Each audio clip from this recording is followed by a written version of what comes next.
Bonjour à tous, je suis Madame Bosha Jaffer et je suis votre enseignante du module Les systèmes numériques.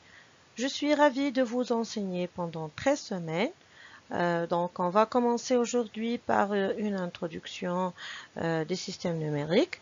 C'est pour cela que je l'ai appelé chapitre 0, parce que juste on va voir une idée générale sur ces systèmes et on va détailler au fur et à mesure pendant ces semaines euh, les détails nécessaires et le concept de base des systèmes numériques. Et on va voir aussi à l'importance de ces systèmes dans notre vie quotidienne.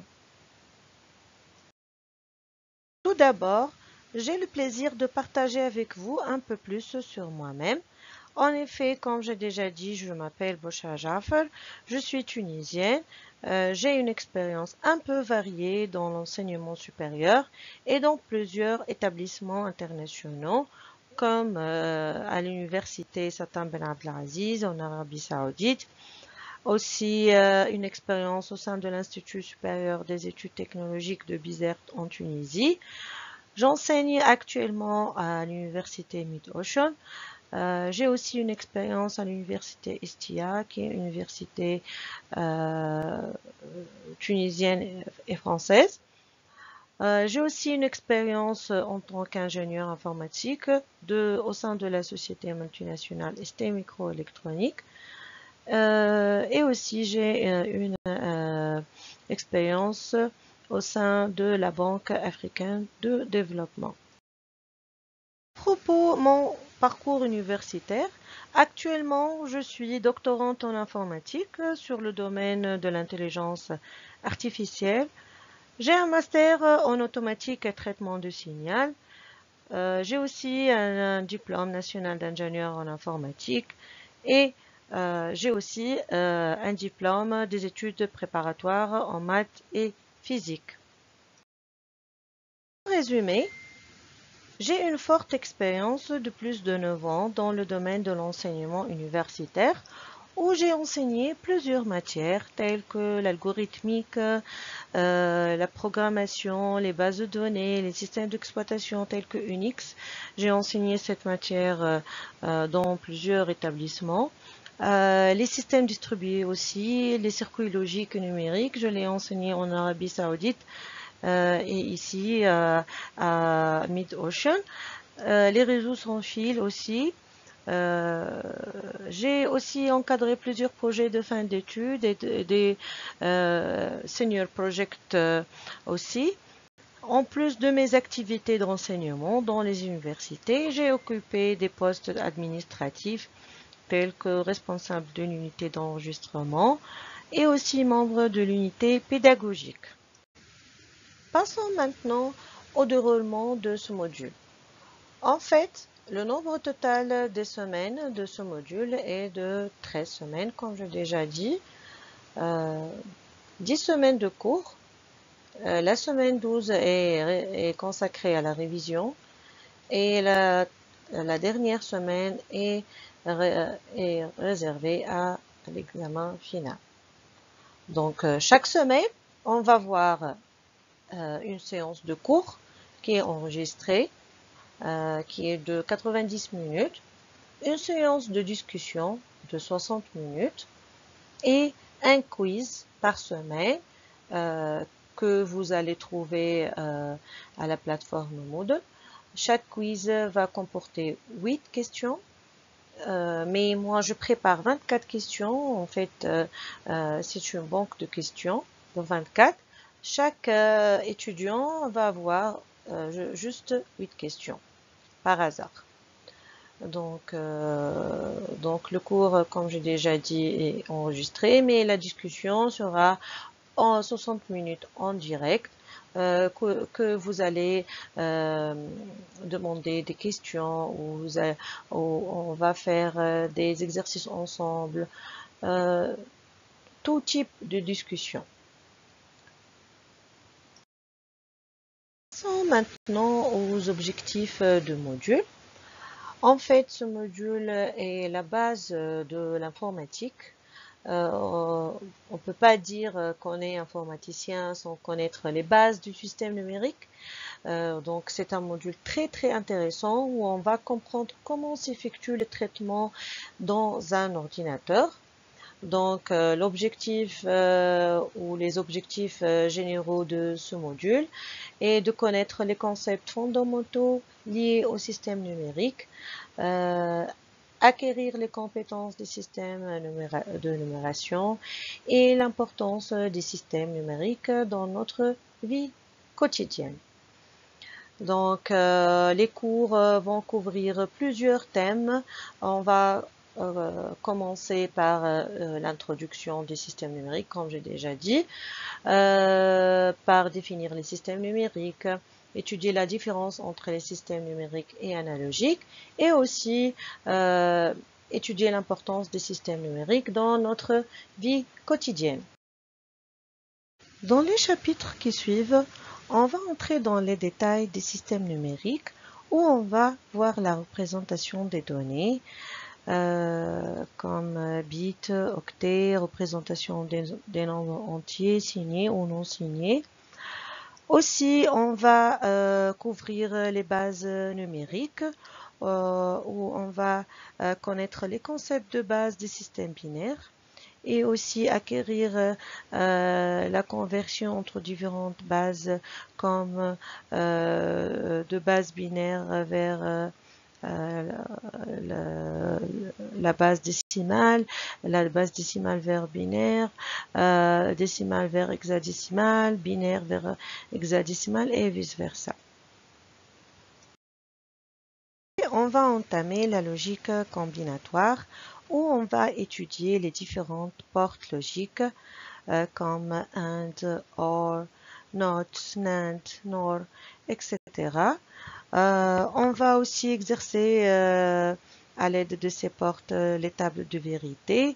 Après, on va analyser la simplification des expressions logiques à l'aide de la méthode de Carnot. Et la logique combinatoire, on va élaborer la logique séquentielle où on va s'initier aux bascules comme RS, la bascule D, la bascule JK et la bascule T. On va voir aussi les registres et les compteurs, les machines à état fini, etc. Ensuite, on va découvrir l'algèbre de Boole où on va apprendre les opérations logiques et aussi on va apprendre les propriétés de l'algèbre de Boole et ensuite acquérir les simplifications des expressions booléennes. Plus tard, on va étudier les circuits combinatoires où on va s'instruire à la conception de ces circuits comme les circuits multiplexeurs, démultiplexeurs, les encodeurs, les décodeurs. Aussi, on va étudier les additions binaires à l'aide des demi-additionneurs ou additionneurs complets et on va aussi voir les comparateurs binaires. On va étudier les circuits combinatoires.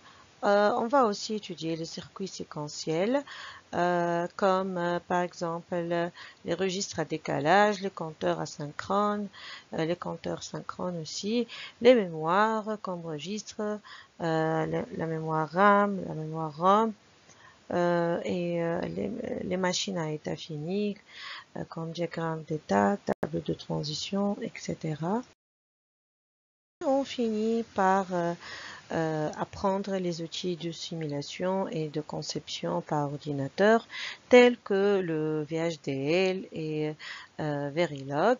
À l'aide de ces outils de simulation, on va essayer de mettre en œuvre de circuits à l'aide de circuits intégrés et de dispositifs logiques programmables. Donc, passons maintenant à l'initiation des systèmes numériques.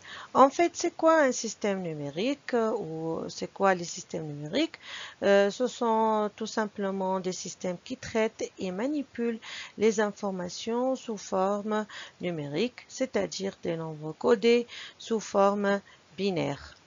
Si on parle de binaire, on parle bien évidemment de 0 et une suite de 0 et de 1. On va voir après c'est quoi réellement le 0 et le 1. Et ils sont utilisés dans de nombreux domaines tels que l'informatique, les télécommunications, l'électronique, etc. Donc tout ce qui nous entoure, ce sont des systèmes numériques et qui ne comprennent que les suites binaires 0 et 1. En fait, depuis 1945 environ, les systèmes numériques ont progressivement remplacé les systèmes analogiques dans une foule d'applications, dont les calculs, le traitement de l'information, les systèmes de contrôle, la reproduction et la transmission de son et de parole.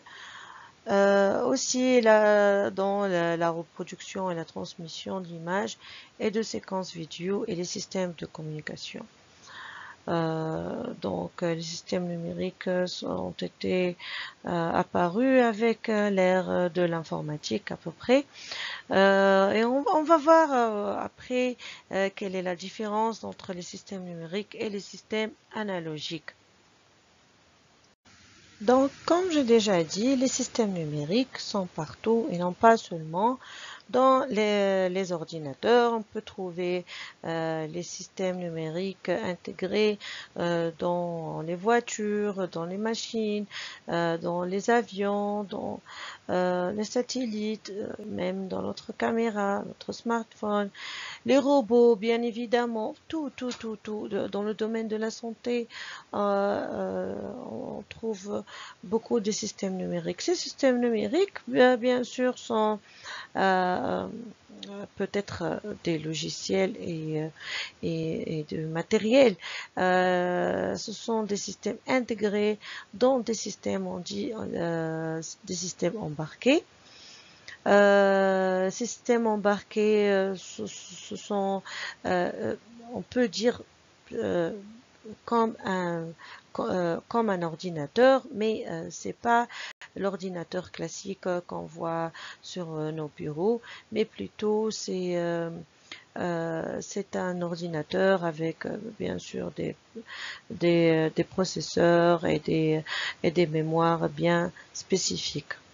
Donc, un système embarqué est un système électronique intégré dans un système du PDA à l'avion de chasse, avec lequel il est interfacé et pour lequel il réalise des fonctions particulières comme par exemple le contrôle, la surveillance, la communication, etc.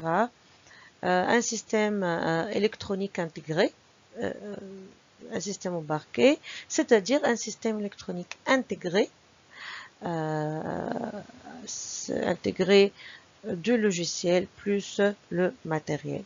Souvent, ce système est invisible car le système global n'est pas vu comme un ordinateur ou un PC par exemple.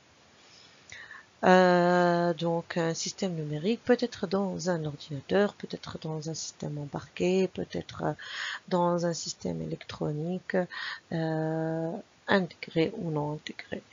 Donc, le système numérique est partout réellement et surtout dans notre ère qui est l'ère de l'informatique et l'ère de numérique, on trouve tout ce qui nous entoure est entouré par le système numérique. Venons maintenant à l'analogique et le numérique. Qu'on va comprendre plus de détails sur le numérique.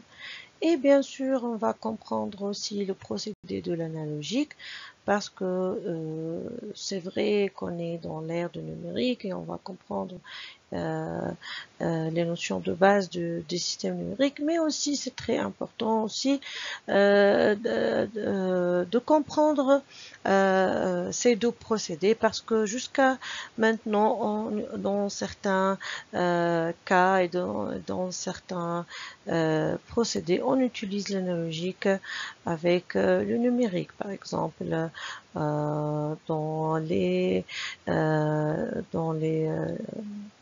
sons, tout ce qui est voix. Jusqu'à maintenant, on utilise le numérique et l'analogique parce que il y a conversion toujours entre l'analogique et le numérique parce que nos voix, le son de nos voix sont des ondes ou des signaux analogiques, non pas numériques. Le numérique, tout ce qui entre dans l'ordinateur. L'ordinateur, quand je dis ordinateur, c'est pas juste un ordinateur classique. Tout ce qui est avec un processeur ou un processeur et une mémoire. Donc, c'est très important donc de comprendre ces deux procédés et comparer ces deux procédés. Donc, on va comprendre la différence entre l'analogique et le numérique. En fait, l'analogique et le numérique sont deux procédés qui permettent de transporter et de stocker les données, par exemple de type audio, photo, vidéo, etc. Tandis que l'analogique est né avec le début de l'électricité, alors que le numérique est apparu plus récemment avec l'ère de l'informatique. Donc, autrement dit, le signal analogique et le signal numérique sont deux formes de représentation de l'information utilisées dans les systèmes de communication et les dispositifs électroniques. Ici, physiquement, les signaux analogiques et le signal numérique. On trouve ici le signal analogique de forme sinusoïdale. Donc, c'est une forme continue avec des valeurs continues. Alors que le signal numérique, c'est une courbe discrète. On trouve seulement deux valeurs, le 0 ou le 1. Donc, ce n'est pas une courbe continue. Donc, on récapitule à propos du signal analogique. Comme on a dit, le signal analogique est une représentation continue de l'information. Comme ici, c'est une représentation continue, une courbe continue. Il varie de manière, c'est-à-dire quoi une représentation continue? C'est-à-dire il varie de manière continue dans le temps. Et peut prendre n'importe quelle valeur dans une certaine plage, bien sûr. Par exemple, le meilleur exemple toujours qu'on prend pour le signal analogique, c'est le cas du son. Le son, ma voix par exemple, c'est un signal analogique, représenterait les variations de pression acoustique sous forme d'ondes continues. Donc, les signaux analogiques sont généralement représentés par des ondes sinusoïdales. Comme j'ai déjà mentionné ici, c'est un exemple de son analogique d'origine. En revanche, un signal numérique est une représentation discrète de l'information. Donc, discrète, c'est le contraire de continu. Ce signal utilise une séquence de symboles ou de bits, comme on a dit déjà, pour représenter les données. Et ces symboles ou bits ne peuvent prendre que certaines valeurs discrètes, généralement 0 ou 1. Donc c'est une suite de 0 et de 1.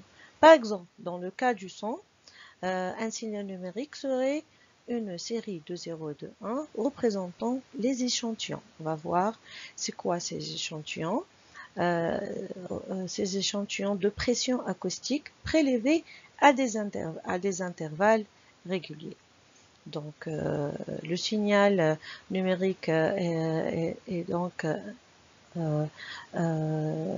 c'est un signal analogique tout simplement, mais il est constitué de deux niveaux possibles. C'est pas comme le signal analogique de forme sinusoïdale qu'on peut prendre plusieurs valeurs.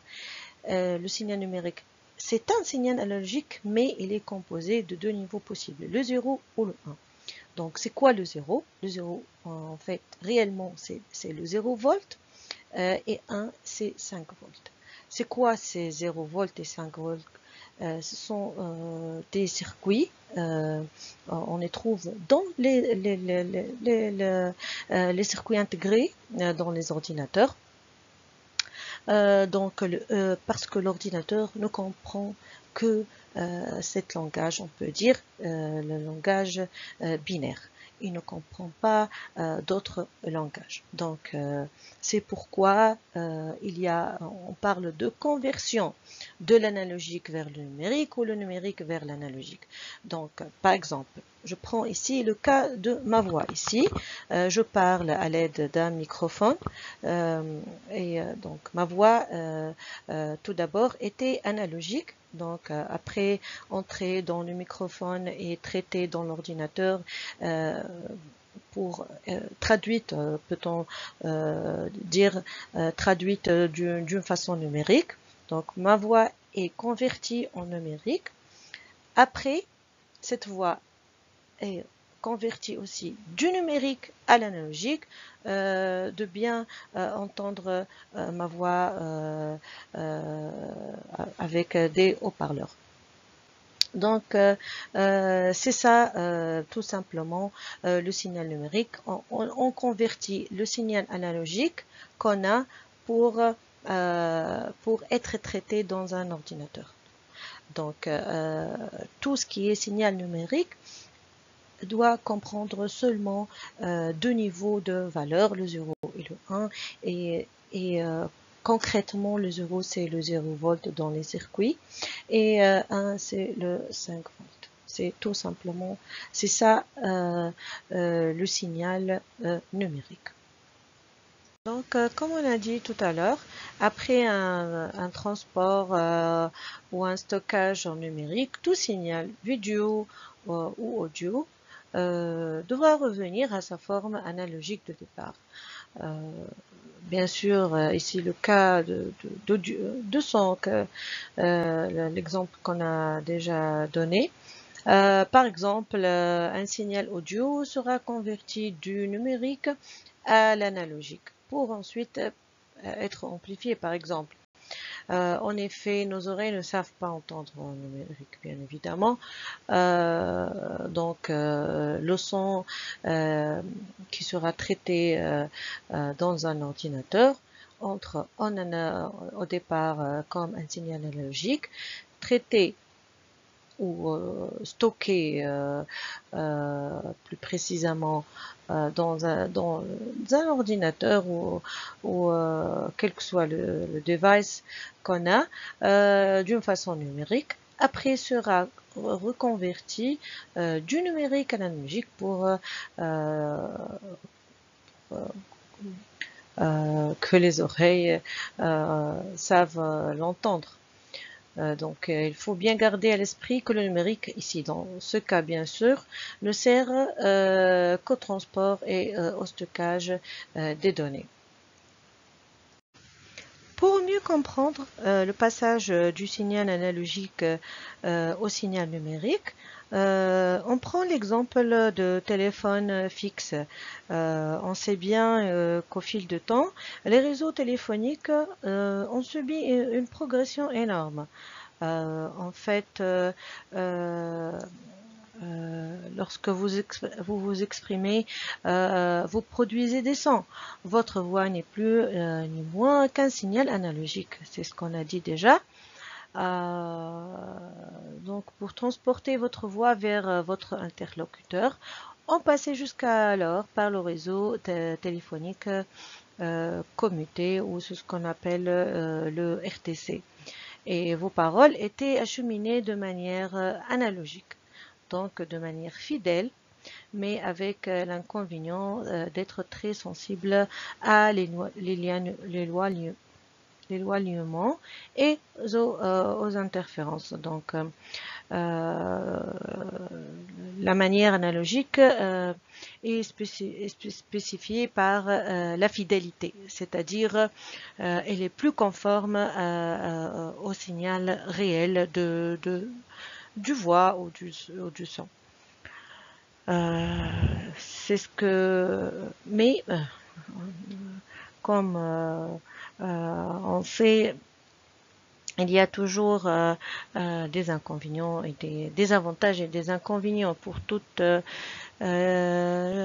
technique ou n'importe quelle chose dans la vie. Il y a toujours des avantages et des inconvénients. Donc l'avantage de l'analogique est la fidélité, la conformité au signal réel, mais il est très très sensible aux interférences et la distance aussi. Donc c'est pour ça que après on a eu recours au réseau téléphonique numérique qu'on va qu'on va voir plus tard. Donc ici, revenons un peu dans l'histoire et on va comprendre comment la téléphonie fixe fonctionnait. En fait, la téléphonie fixe est basée sur un fonctionnement relativement rudimentaire. Lors de l'appel, le locuteur fait vibrer une membrane présente dans le combiné du téléphone. Cette vibration est ensuite retranscrite en courant électrique à partir d'un système composé de bobines de fils électriques et d'aimants. C'est une, bien sûr, technique très ancienne.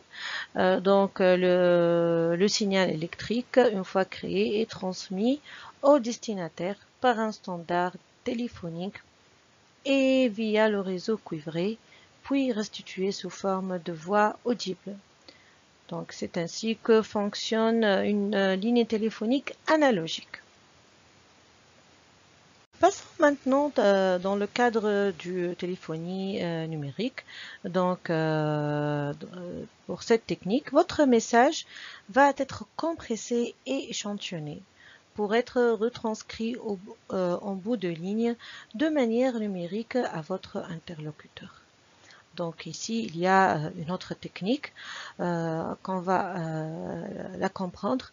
Donc cette technique est basée sur l'échantillonnage.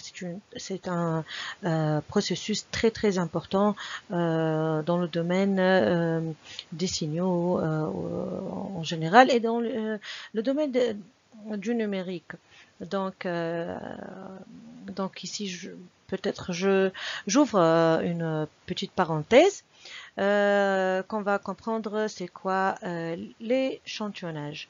Donc c'est un processus qu'on a déjà dit, implique la mesure du signal analogique à des instants réguliers. Ici, on a un exemple d'un signal analogique.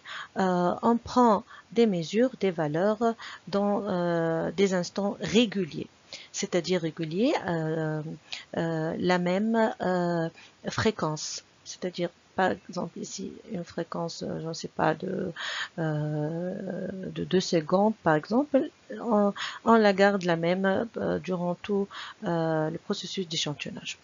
Donc chaque échantillon représente la valeur du signal à un moment précis dans le temps.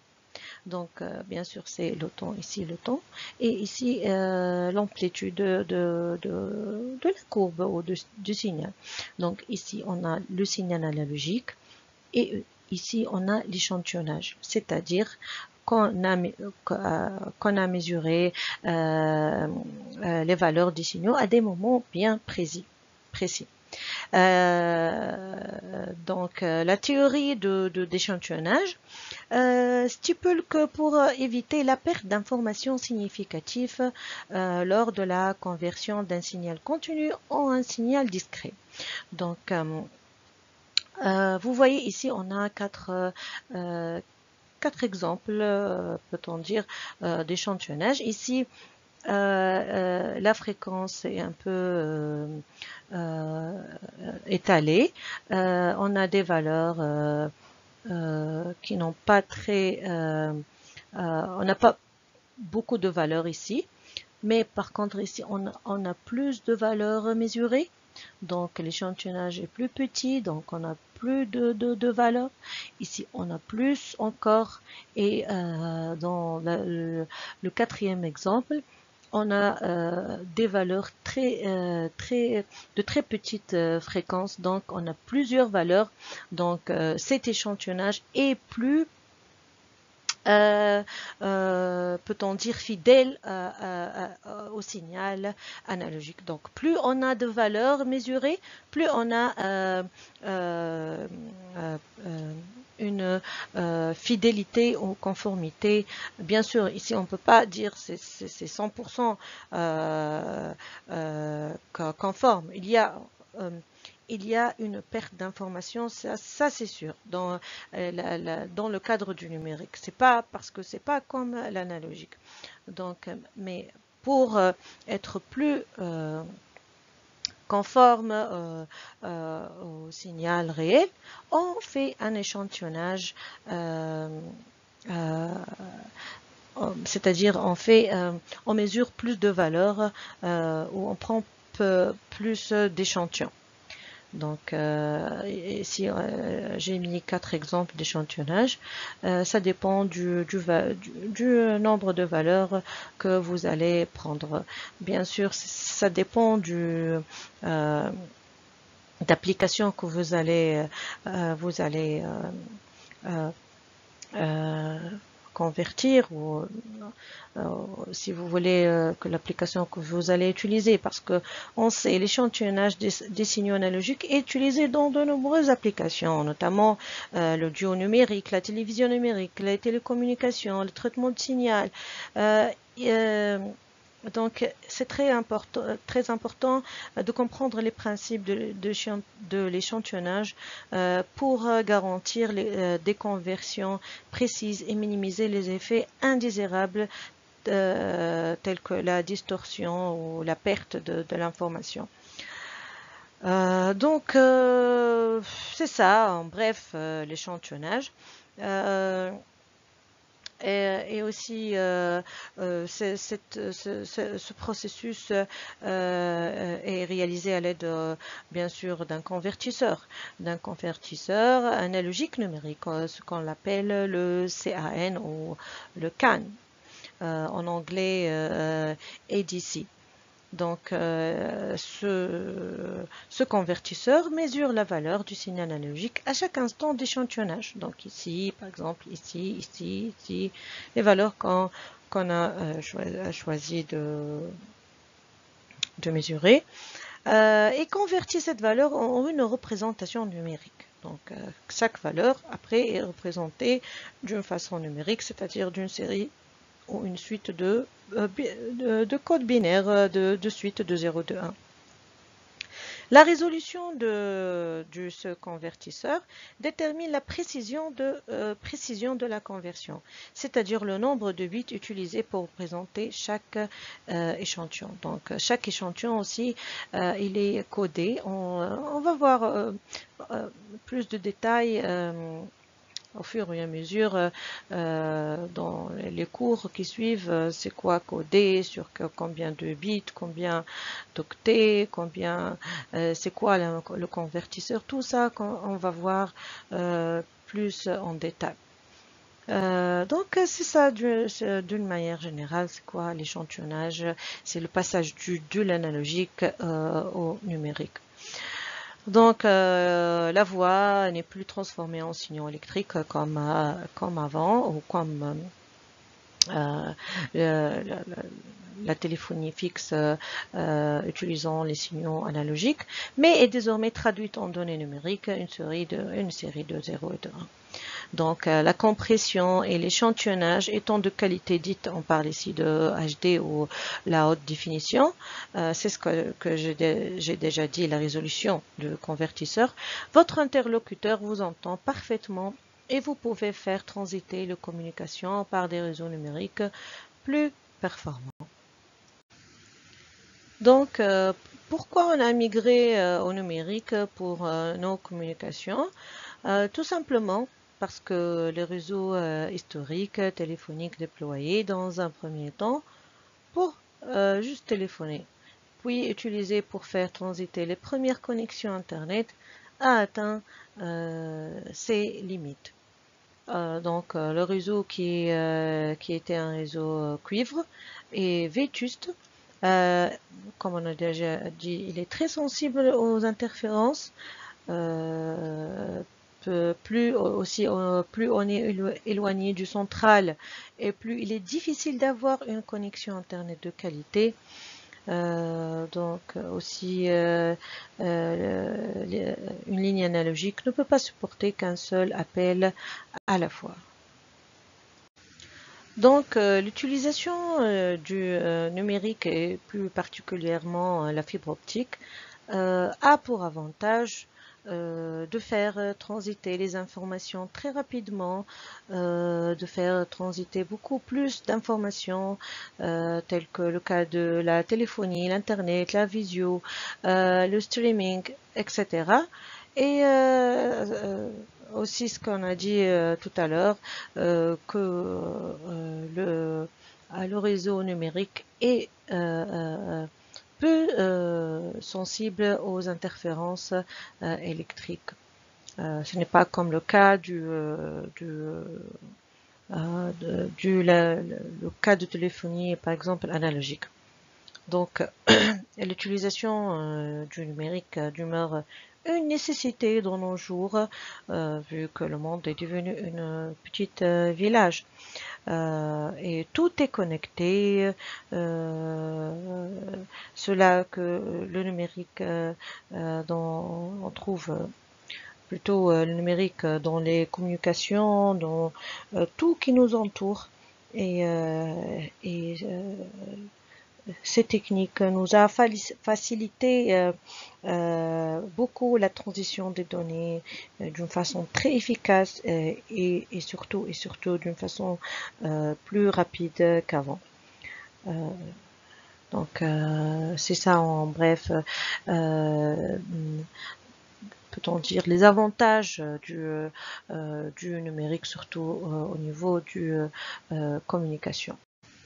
Passons maintenant à parler de l'importance des systèmes numériques dans notre vie quotidienne en plus de détails. Comme on a déjà dit, les systèmes numériques jouent un rôle de plus en plus crucial dans notre vie quotidienne. Leur importance est omniprésente et se manifeste dans de nombreux domaines de notre vie, tels que la communication, l'éducation, le travail, les loisirs, le commerce et bien d'autres encore. Donc, c'est pourquoi on parle maintenant de ce qu'on appelle de l'Internet des objets ou the Internet of Things. Tout est connecté, on peut manipuler plusieurs devices juste en cliquant sur notre téléphone. On peut contrôler notre maison et on est très loin dans un autre pays. On peut même connecter notre réfrigérateur, notre climatiseur, TV, machine à laver, etc. Même votre voiture. Maintenant, on peut connecter n'importe quelle machine, même pas une machine. Parfois, on peut connecter des chaussures, des lunettes, on peut trouver plusieurs smart devices qu'on peut les connecter et c'est pourquoi le monde devient tout est numérique, on parle de digital. Donc c'est fou le nombre de données que transiter dans le monde, c'est un nombre énorme. C'est pourquoi il y en a plusieurs science qui était apparue dérivée de l'informatique. Euh, c'est pourquoi on parle, comme j'ai déjà dit, de l'Internet of Things. Et bien sûr, si tout est connecté, le besoin de sauvegarder les choses est devenu de plus en plus nécessaire. C'est pourquoi aussi on parle de cloud computing, des serveurs dans des zones dans des zones bien déterminées. On peut sauvegarder notre donnée. On est ici par exemple dans un pays X. On peut les sauvegarder dans un pays Y, même très très loin de notre localisation géographique. C'est pourquoi les systèmes numériques demeurent une vitalité à nos jours. Donc, voici quelques raisons pour lesquelles les systèmes numériques sont importants. On va donner des exemples de ces différentes raisons. Première raison, la communication, bien évidemment. Les systèmes numériques tels que les smartphones, les applications de messagerie et les réseaux sociaux aussi facilitent la communication instantanée avec nos proches, peu importe où ils se trouvent dans le monde. Par exemple, nous pouvons envoyer des messages, passer des appels vidéo, partager des photos et des vidéos en un instant. Deuxième raison aussi, accès à l'information. C'est une raison très importante. L'accès à l'information, c'est grâce bien sûr à l'Internet. Nous avons accès à une quantité incroyable d'informations.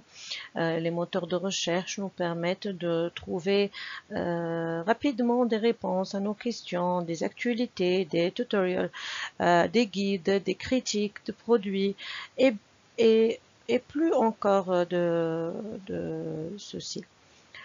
Cela favorise l'apprentissage continu et nous permet de rester informés sur le monde qui nous entoure.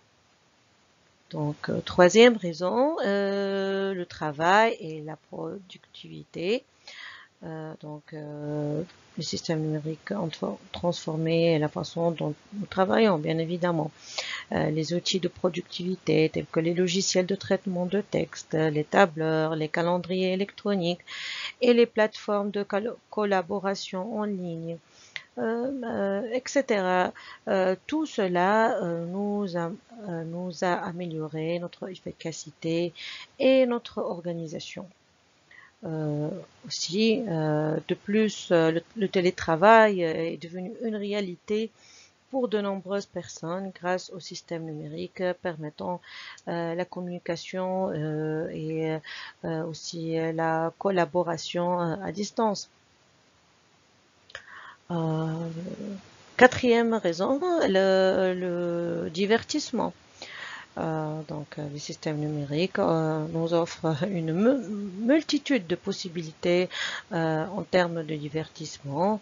Nous pouvons regarder bien évidemment des films, des séries en streaming, écouter de la musique, jouer à des jeux vidéo, lire des livres électroniques bien sûr, accéder à des plateformes de streaming de jeux en direct, etc. Les technologies numériques ont ouvert de nouvelles voies pour le divertissement et ont rendu ces activités plus accessibles et personnalisables. Sixième ou cinquième raison, les services en ligne. C'est une raison bien évidemment importante.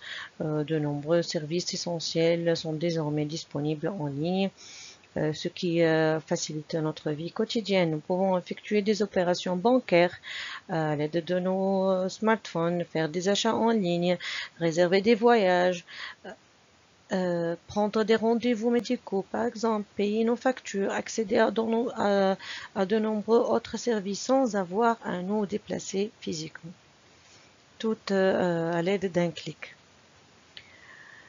Et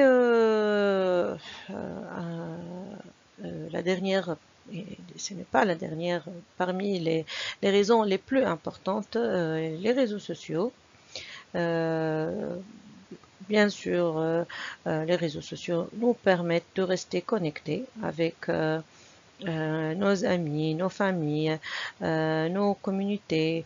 Ils nous offrent une plateforme pour partager nos idées, nos expériences, nos photos, pourquoi pas, nos vidéos.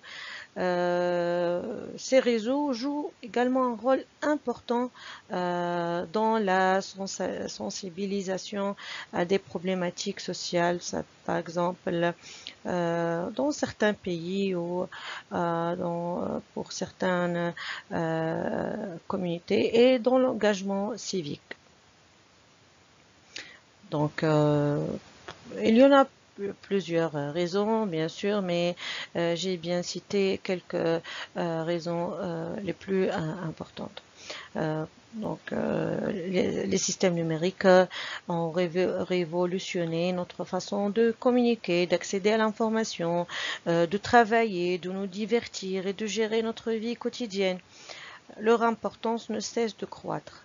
Il est essentiel de comprendre et d'utiliser ces systèmes de manière bien sûr responsable pour en tirer le meilleur parti. Finalement, je vous invite à regarder cette vidéo qui met en œuvre les différents services que peut offrir les systèmes numériques dans notre vie quotidienne. Merci et à la prochaine.